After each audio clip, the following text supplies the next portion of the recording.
Hello नमस्कार सत आदम कम्मखनी दोस्तों, कैसे हैं आप सब लोग। उम्मीद करता हूं बहुत ज़बरदस्त होंगे। हम भी बहुत बढ़िया हैं।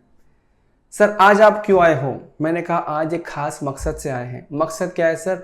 अगर आपने पिछले कुछ अटेम्प्ट में देखा है तो आईसीआई क्या करता है, कॉन्सेप्ट जो बेसिक सिंपल कॉन्सेप्ट है उस पर क्वेश्चन नहीं पूछेगा। ऐसे क्या करेगा, आईसीआई उस कॉन्सेप्ट के बीच में से कुछ उठाएगा और वहां से कुछ पूछ लेगा। और जब एग्जाम में आता है तो हमें लगता है कि देखा देखा तो है, कॉन्सेप्ट आता आता तो है, मगर वो जो पॉइंट में ट्विस्ट कर दिया ना, वो पॉइंट हमको नहीं आता। बिकॉज हमने किसी ने नहीं सोचा कि वो पॉइंट इतना इंपॉर्टेंट हो सकता है क्या। तो हर वो छोटे छोटे पॉइंट जो इंपॉर्टेंट है, इंपॉर्टेंट लगते हैं आईसीआई को, आपको लगते तो आप पहले ही पढ़ लेते, इंपॉर्टेंट लगते हैं आईसीआई को। ऐसे क्या करता है आपके साथ में हमेशा, आईसीआई कहता है ऑलवेज एक्सपेक्ट द अनएक्सपेक्टेड। तो बॉस वो जो एक्सपेक्ट द अनएक्सपेक्टेड की कहानी है, या फिर मैं बात करूं प्यार से हम कहते हैं हिंदी में इसको दुखती रक्त, या फिर अंग्रेजी में जो लिखा है कहते हैं पेन पॉइंट सीरीज। तो आज से हम स्टार्ट करने जा रहे हैं एक न्यू सीरीज जिसका नाम है पेन पॉइंट सीरीज, जहां पे हम क्या करेंगे, चैप्टर वाइज निकालेंगे और खोज निकालेंगे, पता लगाएंगे, चेक करेंगे कि हर चैप्टर में कौन से वो पेन पॉइंट सीरीज हो सकते हैं जो आपको आज पढ़ते वक्त पेन नहीं दे रहे मगर एग्जाम में पेन दे सकते हैं। उस पेन को हम अभी ठीक कर देंगे बॉस।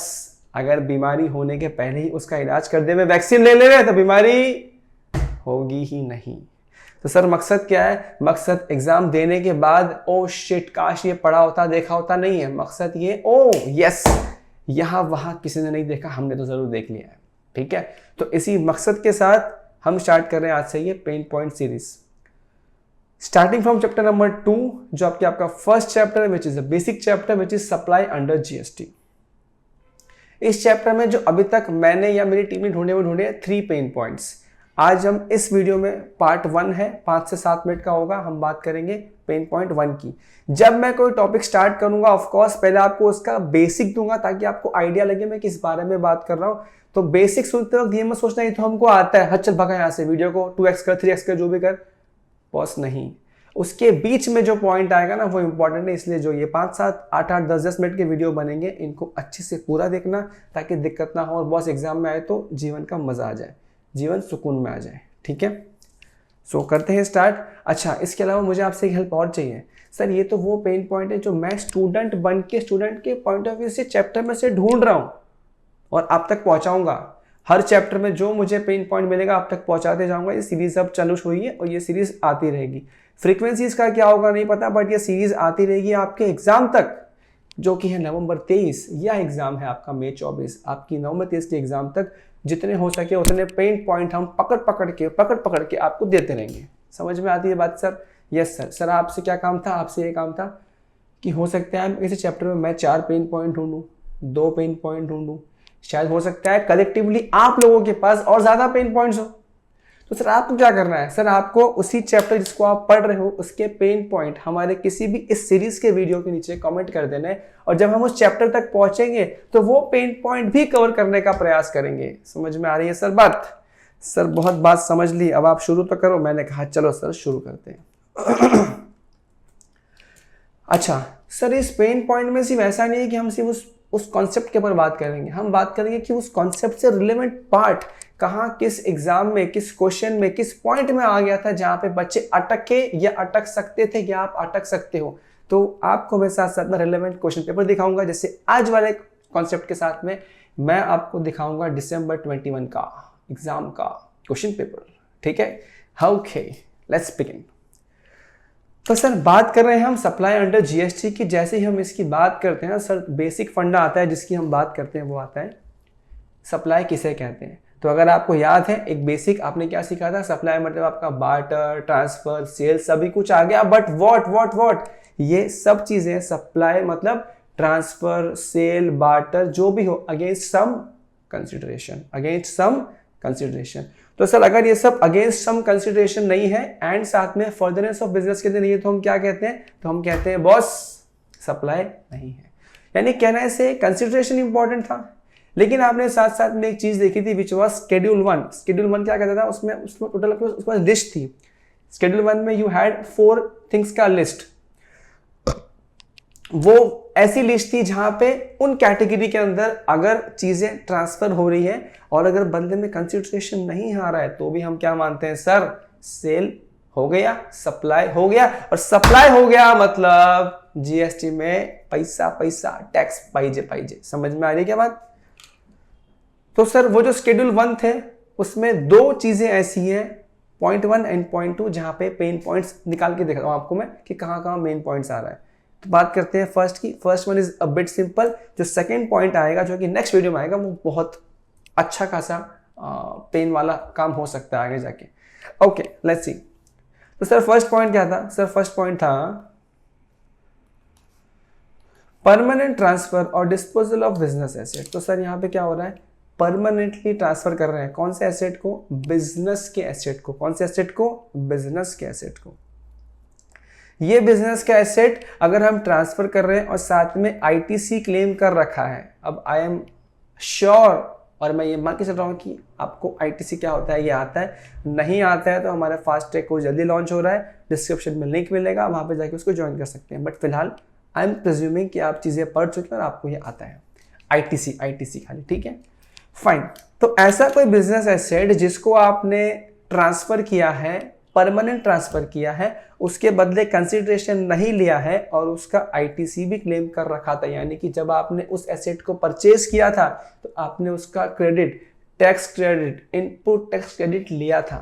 तो बॉस जिस एसेट का आपने इनपुट टैक्स क्रेडिट लिया था परचेज करते वक्त, तो फिर तो आपको उसको यूज करना चाहिए था। आपने उसको फ्री में बांट दिया, तो सरकार क्या बोलेगी? भाई तेरे को जो समाज सेवा करना है कर, हमको तो टैक्स मतलब चाहिए। हम क्या बोलेंगे? हम इसको क्या मान लेंगे? हम इसको सप्लाई मान लेंगे। ये बात समझ में आ जाएगा सर? कोई डिफिकल्ट नहीं आता? कोई दिक्कत नहीं? ओके। तो सर यहाँ पे दिक्कत क्या है? सर ध्यान से सुनो दिक्कत क्या है। What if temporary transfer? Sir हो सकता है ना कि परमानेंट ट्रांसफर नहीं किया। क्वेश्चन में क्या आ गया कि टेम्परेरी ट्रांसफर किया बिजनेस एसेट XYZ पर्सन को जिसका हमने आईटीसी क्लेम किया था या नहीं किया था। मैं बताऊं, जब टेम्परेरी ट्रांसफर किया था तो आईटीसी का क्वेश्चन तो बाद में आया। परमानेंट ट्रांसफर है क्या? नहीं। तो क्या ये शेड्यूल 1 में आएगा क्या? नहीं। तो सर टेम्परेरी ट्रांसफर का सप्लाई नहीं मानते क्या? बॉस टेम्परेरी ट्रांसफर याद आ रहा है क्या? तो रेंट जैसा हो गया तो ना, सर्विस आ गया, तो सर्विस में जीएसटी आ जाएगा, सप्लाई का पार्ट बन जाएगा। दिक्कत वाली बात क्या है? समझ में आ रही है बात? सर नेक्स्ट क्या है? What if ITC not availed? Sir ITC हमने नहीं लिया तो बॉस शेड्यूल 1 में क्या लिखा है? साफ साफ लिखा है कि आपने एक एसेट ट्रांसफर किया जिसका हमने आईटीसी लिया था। आईटीसी लिया ही नहीं था तो ट्रांसफर करने पर सप्लाई मानेंगे क्या? Of course no. अच्छा sir what if transfer with consideration? Sir हमने परमानेंट ट्रांसफर किया, बदले में कंसिडरेशन लिया। अरे कंसिडरेशन लिया तो शेड्यूल 1 में कैसे आएगा दोस्त?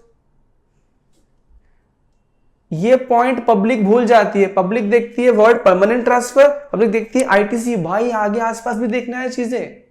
अगर अगेंस्ट कंसिडरेशन है तो पैसा लिया है तो श्योर सप्लाई है, भर जीएसटी। बात थी पैसा नहीं लिया शेड्यूल 1 में आएगा, लेकिन वहां भी कब आएगा? सर लॉन्ग स्टोरी शॉर्ट बताओ सर, फाइनल कंक्लूजन क्या है इसका? समरी क्या है सर? समरी सिंपल है, आपने अपने बिजनेस के एसेट ट्रांसफर किए हैं, परमानेंट ट्रांसफर किए हैं। वो एसेट जिसका आपने आईटीसी पहले लिया था, सरकार से टैक्स में छूट ली थी, आईटीसी लिया था, वो आप परमानेंटली ट्रांसफर कर रहे हैं या डिस्पोज ऑफ कर रहे हैं और बदले में पैसा नहीं ले रहे हैं, तो शेड्यूल 1 में आता है। समझ में आ रही है बात? ये तीनों कंडीशन सेटिस्फाई होगा तो शेड्यूल 1 में आता है। देखो इसका डिटेल वर्जन आपको स्टडी मैट में यहाँ पे भी मिलेगा। देखो यहाँ पे आते हैं, ये ना, मतलब देखो 3 चीजें देखनी पड़ेगी आपको। सर कौन सी चीज? पहली, there must be a disposal या फिर ट्रांसफर परमानेंटली। बिजनेस एसेट का ट्रांसफर डिस्पोजल होना चाहिए परमानेंट, और ITC must have been availed on such business assets. ये तीनों चीज स्पेसिफाई होंगी, सेटिस्फाई होंगी, तब जाके शेड्यूल 1 में फॉल करेगा और सप्लाई मान लिया जाएगा। जैसे कुछ भी नहीं है तो सप्लाई नहीं मानेंगे, ठीक है। लेकिन याद रहे कंसिडरेशन है तब तो बाय डिफॉल्ट वो सेक्शन 7 में सप्लाई मान लिया गया, तो फिर यहाँ पे क्वेश्चन नहीं, अरे ये तो ऐसा ढक्कन सोचना, पैसा लिया ना। ओके तो देखो यहाँ पे इसका मतलब साफ साफ यहाँ पे कह रहा है, इन view of the last condition, यानी कि आईटीसी के बेसिस पे वो क्या बोल रहा है, परमानेंट ट्रांसफर या disposal of the following business asset without consideration will not covered. देखो जो मैंने बताया वो यहाँ पे लिखा है। यदि आपके बिजनेस एसेट है जिसपे आईटीसी ब्लॉक था, देखो आप चाहते थे आईटीसी नंबर, वो ब्लॉक था। एग्जांपल मोटर व्हीकल कार, याद है लेस देन 13 वाला कार, आईटीसी चैप्टर। आपने एक कार लिया, उसका आप आईटीसी क्लेम ही नहीं कर सकते, वो तो ब्लॉक क्रेडिट में है। तो जब ब्लॉक क्रेडिट थे तो जब कार लिया तब आईटीसी सरकार ने दिया ही नहीं आपको, तो इसके बेचने में सरकार आपसे सप्लाई मोड के टैक्स कैसे मांग सकती है सर? नहीं मांग सकती। तो या तो आईटीसी अवेलेबल था और आपने लिया नहीं, या आईटीसी ब्लॉक था तो ले ही नहीं पाए। दोनों केस में जब आप इसको ट्रांसफर करोगे फ्री ऑफ कॉस्ट परमानेंटली, तो हम सप्लाई नहीं मानेंगे। या फिर कोई बिजनेस एसेट ऐसा है जो एलिजिबल था आईटीसी के लिए, बट आईटीसी आपने क्लेम नहीं किया, तो फिर हम नहीं मानेंगे। सिंपल। इसी के साथ कुछ एग्जांपल्स है, तो ऑफ कोर्स अभी हम टिप में समझ चुके। सर आपने कहा था साथ में आप दिखाओगे क्वेश्चन पेपर, मैंने कहा आओ यहाँ पे देखो ध्यान से। आपके आईसीआई के स्टडी ये वेबसाइट से अभी का अभी ताज़ा ताज़ा कौला कौला गरम गरम पेपर निकाला मैंने। सर कौन से साल का? दिसंबर 21 का। यहाँ पे देखो, छोटी सी बात है सर। अब बताओ, मैंने आपको पूरा बढ़ा दिया ना, या जिसने बहुत अच्छे से पढ़ रखा है पता है क्या सोचेगा, सिर्फ चिंदी पॉइंट था। एग्जाम में जब आता है ना वो जो प्रेशर होता है ना 3 आवर्स का, उसमें ये क्लिक नहीं होता सर, समझो मेरी बात को। और इसके बाद का जो सेकंड पार्ट वाला वीडियो बनेगा पॉइंट 2 के ऊपर, वो तो इतना खतरनाक है, इतना माइन्यूट पॉइंट है ना, यू विल थिंक ये कोई पॉइंट है, बट उसके ऊपर आईसीआई ने टेस्ट किया सर। बजाइए बैंड। देखो सर क्या है यहाँ पे क्वेश्चन फर्स्ट था, फुल फ्लेज क्वेश्चन था। हम तो सिर्फ हमारे पॉइंट देख रहे जो इंपॉर्टेंट था हमारे लिए। देखो पॉइंट क्या था, कुछ कंप्यूटर थे सर जो यूज किए थे बिजनेस पर्पस के लिए। ओहो, बिजनेस पर्पस के लिए, ठीक है। कंप्यूटर कहने से बिजनेस का एसेट हो सकता है computer, okay. Was given free of cost to unrelated person, okay. तो यानी कि पॉइंट 2 में नहीं गया ना, रिलेटेड पर्सन नहीं, अनरिलेटेड पर्सन है, केरला में था। ये सर कब परचेज किए थे? 2 साल पहले परचेज किए थे। कितने कॉस्ट में? 88,500 में। सर 2 साल पहले कब लिए थे? कॉस्ट क्या थी मतलब इनकी? 88,500। सर ये इंक्लूडिंग जीएसटी है, इसमें जीएसटी भी आ चुका है, fine. Having a WDV of 71,685, ये बुक वैल्यू है इसका, कोई दिक्कत नहीं है। As on date of sale. Open market value बोलता है 55,000 है, और आईटीसी क्या लिखा है? No ITC taken on this computer at the time of purchase. अरे सुनो मेरे एस्पिरेंट्स, मेरे दोस्तों, ध्यान से सुनो सर। अब पता है हम हो जाते कंफ्यूज, ओहो ओपन मार्केट वैल्यू है, ओहो बुक वैल्यू है, ओहो परचेज वैल्यू है, कुछ तो करने का मन कर रहा है, कुछ तो वैल्यू ले लूं, अक्कड़ बक्कड़ मम्मी वो कर लूं। ध्यान से मेरी बात सुनो, ये सारी बात ही व्यर्थ हो जाती है। परमानेंट ट्रांसफर है सर, है। लग रहा है शेड्यूल 1 में भी आ सकता है सर, आ सकता है सर। ट्रांसफर हुआ है क्या? हुआ है। परमानेंट हुआ है? हुआ है। एसेट बिजनेस का है सर। क्या हमने परचेस के वक्त आईटीसी लिया था? साफ साफ कह रहा है सर आईटीसी नहीं लिया था। तो जब आईटीसी नहीं लिया था और जब मैं फ्री में बांट रहा हूं तो वैल्यू की बात तो आती नहीं है, बिकॉज मैं क्या कह रहा हूं, तो सप्लाई ही नहीं है। ये एग्जाम में बहुत बच्चों ने रॉन्ग किया था सर। बहुत सारे एग्जामिनर्स जो पेपर चेक करते हैं उनसे मेरी बात होती रहती है सर, बहुत सारे बच्चों ने रॉन्ग किया था इसको। तो हमने कहा अब हमारा स्टूडेंट रॉन्ग नहीं करेगा, ठीक है। So this was a pain point series का फर्स्ट, यानी कि आपका जो सेकंड चैप्टर है which is apply under GST after introduction, हमारी तरफ से फर्स्ट चैप्टर का first part video which covers the first main point. पहला था, थोड़ा लाइट रखा हमने। सेकंड वाला जो अब सेकंड पार्ट आएगा जहां पे हम बात करेंगे second point of schedule 1 only, वहां पे हम आपको दिखाएंगे मई 2023 जो एग्जाम अभी गई है, उसमें भी एक क्वेश्चन आया जहां पे बहुत बच्चे पक्का मिस्टेक कर चुके हैं। तो पेन पॉइंट का पार्ट 2 देखना मत भूलिएगा, ओके। तो इसी के साथ मिलते हैं अगले वीडियो में या किसी पोस्ट में। ये अगर आपको पीडीएफ चाहिए, जो मैंने अभी पढ़ा है मॉड्यूल वाला जो एक पार्ट था, एक पेज पीडीएफ चाहिए, तो टेलीग्राम को ज्वाइन कर लो, वहां पे पीडीएफ में पोस्ट कर दूंगा। और कोई भी दिक्कत हो, और याद रहे वो जो पेन पॉइंट आपको आ रहे हैं नीचे लिखते जाओ सर। जैसे जैसे काम बढ़ता जाएगा, काम होता जाएगा, हम पेन पॉइंट में उसको ऐड करते जाएंगे। इसी के साथ मिलते हैं अगले वीडियो में, तब तक के लिए गुड नाइट, शुभ रात्रि, शब खैर, अलविदा।